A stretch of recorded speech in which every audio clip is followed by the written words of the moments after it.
Le lendemain, ils le cherchèrent. Pas les mêmes gens exactement, certains étaient rentrés chez eux dans la nuit, d'autres avaient dormi sur place, d'autres encore arrivaient de la rive d'en face après avoir appris ce qui s'était passé. Mais la foule était là. Elle avait traversé le lac en barque, elle avait fait le tour par la rive nord, elle avait cherché. Et elle avait trouvé, à Capharnaüm, dans la synagogue, là où il enseignait souvent.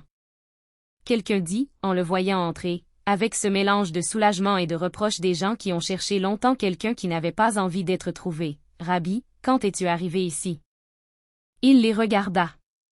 Il dit, d'une voix qui n'avait pas de dureté mais qui n'avait pas non plus de douceur excessive, « Vous me cherchez non parce que vous avez vu des signes, mais parce que vous avez mangé des pains et avez été rassasiés. » La phrase tomba dans le silence. Pas un silence hostile, un silence de gens qui viennent d'entendre quelque chose d'exact sur eux-mêmes et qui ne savent pas encore s'ils vont l'accepter ou le nier. Un homme vers le milieu de la foule dit, une voix forte, pas agressive, la voix de quelqu'un qui pense parler au nom de tous les autres. Hier tu as nourri 5000 personnes avec 5 pains. Moïse a donné la manne à nos pères dans le désert.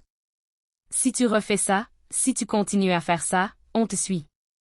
Partout. Il y eut des hochements de tête. Beaucoup. La proposition semblait évidente à ceux qui l'entendaient. Un homme qui peut nourrir 5000 personnes peut nourrir un peuple.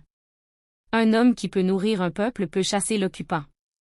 La logique était simple, directe, humaine. Il dit, vous cherchez un signe. Vos pères ont mangé la manne dans le désert, et ils sont morts.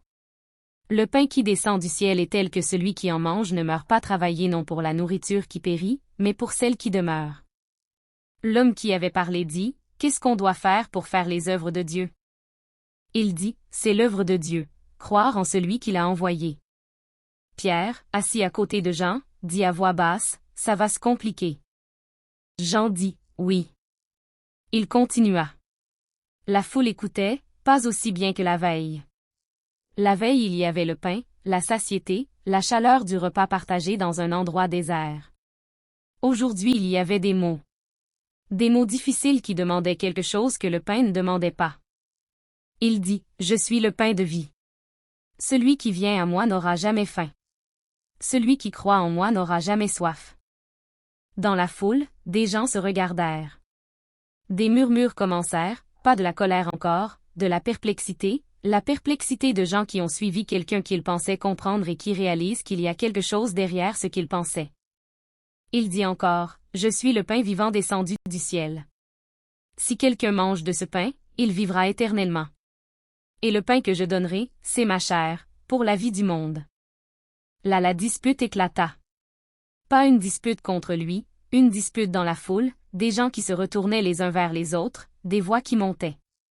Comment peut-il nous donner sa chair à manger? C'est quoi, ça? Qu'est-ce qu'il veut dire? Jean écoutait. Jean retenait tout. Il y avait dans ce discours quelque chose qu'il n'arrivait pas à saisir entièrement dans le moment, une profondeur qui passait sous les mots comme une eau sous la glace. Ce n'était pas de la chair à proprement parler qu'il parlait. Ou pas seulement. Mais il ne savait pas encore comment formuler ce que c'était d'autre. Il garda ça pour plus tard. Beaucoup plus tard, il comprendrait. Il dit, plus fort, pour couvrir la dispute, en vérité, je vous dis, si vous ne mangez la chair du Fils de l'homme et ne buvez son sang, vous n'avez pas la vie en vous. Celui qui mange ma chair et boit mon sang a la vie éternelle.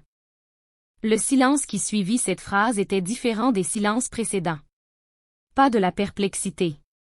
Quelque chose de plus lourd, de plus difficile à tenir. Des gens au bord de la foule commencèrent à reculer légèrement, pas à partir encore, à prendre de la distance, à se donner de l'espace pour décider. Il dit encore, l'esprit est ce qui vivifie, la chair ne sert de rien. Les paroles que je vous ai dites sont esprit et elles sont vie. Jean pensa à cette phrase depuis longtemps après. L'esprit est ce qui vivifie, comme si le discours lui-même comprenait sa propre difficulté et essayait de dire que ce n'était pas de la chair littérale qu'il s'agissait. Comme si les mots les plus charnels portaient quelque chose qui dépassait la chair. Il n'était pas sûr de comprendre. Il n'était pas sûr que comprendre était ce qu'on lui demandait. Ils partirent. Pas les ennemis, pas les scribes, pas les gens qui étaient venus pour piéger. Des gens qui avaient suivi depuis des semaines. Des gens qui avaient entendu le sermon sur la montagne et qui avaient dit ça c'est vrai. Des gens qui avaient vu le paralysé descendre par le toit et qui avaient levé les yeux vers le ciel. Des gens qui avaient mangé la veille dans un endroit désert et qui avaient ramassé les restes dans des corbeilles. Ils partirent. Un par un, ou deux par deux, avec cette façon de partir des gens qui ne veulent pas avoir l'air de partir, les pas qui se font plus lents d'abord, puis la direction qui change légèrement, puis l'espace qui grandit entre eux et le groupe autour de lui, puis il n'était plus là. Jean regarda ça. Il n'essaya pas de les retenir. Lui non plus n'essaya pas de les retenir, il les laissa partir avec la même façon qu'il avait laissé partir Lévi, avec la même façon qu'il n'avait pas voulu retenir les gens contre eux-mêmes. Jean comprit quelque chose sur cette façon-là, ce n'était pas de l'indifférence. C'était le refus de tenir quelqu'un par la force dans quelque chose qui demande d'être choisi librement. Beaucoup de ses disciples, l'ayant entendu, dirent entre eux, et Jean entendit ça, et il ne l'oublia jamais, cette parole est dure. Qui peut l'entendre? La parole est dure. Pas fausse, dure. La nuance était importante. Il ne disait pas qu'il avait tort. Il disait qu'il ne pouvait pas le porter. C'est différent. Et Jean n'avait pas de réponse à ça. Il ne savait pas si lui-même pouvait le porter entièrement. Il restait quand même. Pas parce qu'il avait tout compris. Parce qu'il ne voyait pas où aller d'autre. La foule diminua. Puis diminua encore. La synagogue de Capharnaüm, qui avait été pleine à déborder, se vidait par paquets. Les voix qui disputaient se turent une à une, les disputeurs partaient aussi, sans avoir résolu leur dispute, emportant leurs questions avec eux vers leur maison et leurs vies ordinaires. Il y eut un moment où il resta avec peu de gens. Les 12. Quelques femmes. Marie de Magdala qui n'avait pas bougé. Quelques disciples proches qui n'étaient pas encore partis ou qui ne partiraient pas. Il se tourna vers les 12. Il les regarda un par un. Pierre, André, Jean, Jacques, Philippe, Barthélemy, Matthieu, Thomas, Jacques fils d'Alphée, Thaddée, Simon le Zélote, Judas. Il dit, « Voulez-vous partir vous aussi ?» La question était posée simplement, sans pression, sans reproche, sans le ton de quelqu'un qui espère une réponse particulière. Une vraie question. Voulez-vous partir? Un silence. Pas court, un silence qui dura assez longtemps pour que chacun sente le poids de ce qu'on lui demandait. Le droit de partir était réel dans ce silence. La porte était ouverte. Pas symboliquement, vraiment. Pierre parla. Pas avec la voix forte de Pierre, pas avec la voix qui couvre les autres et occupe l'espace, avec une voix plus basse, plus intérieure, comme quelqu'un qui dit quelque chose qu'il a cherché pendant le silence et qu'il n'est pas sûr d'avoir bien formulé mais qu'il dit quand même parce que c'est ce qu'il a. Il dit, « Seigneur, à qui irions-nous » Il s'arrêta là un moment. Puis il dit, « Tu as les paroles de la vie éternelle. Et nous, nous avons cru et nous avons connu que tu es le Saint de Dieu. » Jean écouta. Il écouta surtout la première phrase, « À qui irions-nous » Pas « Je crois que tu es la vérité ». Pas « Je suis certain de toi ». À qui irions-nous? Une foi qui se définit par l'absence d'alternative plutôt que par la certitude. Ce n'était pas de la faiblesse, c'était peut-être la seule formulation honnête de ce que c'est que croire. On reste parce qu'on ne voit pas où aller d'autre. Et dans ce reste-là, quelque chose de vrai s'installe. Lui regarda Pierre. Il dit, et dans sa voix il y avait quelque chose qu'on n'entendait pas souvent, quelque chose entre la reconnaissance et autre chose que Jean ne savait pas nommer. C'est moi qui vous ai choisi, vous les 12. Un temps. Il dit encore, et l'un de vous est un diable. Personne ne demanda de qui il parlait. Pas tout de suite. Peut-être qu'il savait. Peut-être qu'il ne voulait pas savoir. Peut-être que ne pas demander était une façon de ne pas avoir à entendre la réponse. Jean regarda Judas. Judas regardait ses mains. Pas ses mains de quelqu'un qui a honte, ses mains de quelqu'un qui pense, qui calcule, qui est ailleurs en ce moment dans la pièce.